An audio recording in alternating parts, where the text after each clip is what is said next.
Hi అండి, ఎలా ఉన్నారు? బాగున్నారా? నేను మీ కత్తర్లొచ్చండి.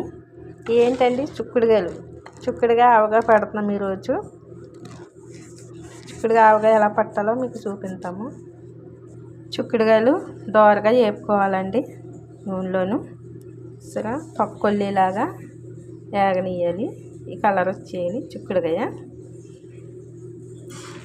కావాల్సిన పదార్థాలు: వెల్లుల్లిపాయ,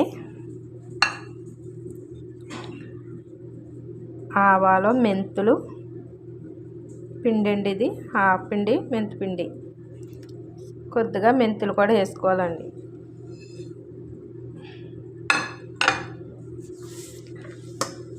ఇది సాల్ట్ అండి.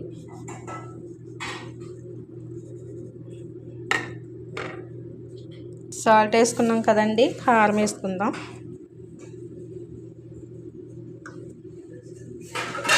కారం వేసుకున్నామండి. అదిగోండి ఇలా కలుపుకున్నాం కారం వేసి. అది చింతపండు గుజ్జు, నూనె.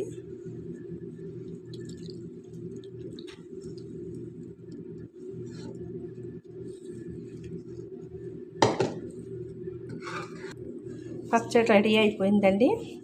ఇంక ఇందులో ఒక నూనె చాలలేదు, నూనె కలుపుకోవాలి కొద్దిగాను. చూస్తుంటే నూరు అవుతుంది కదా మీకు. చాలా బాగుంది. మా వీడియో నచ్చితే లైక్ చేయండి, షేర్ చేయండి, సబ్స్క్రైబ్ చేసుకోండి. వీలైతే కామెంట్ పెట్టండి. ఇది షార్ట్ వీడియోలోకి వెళ్తుందండి. ఫుల్ వీడియో కావాలంటే యూట్యూబ్కి వచ్చేయండి. Okay, bye bye. స్కూల్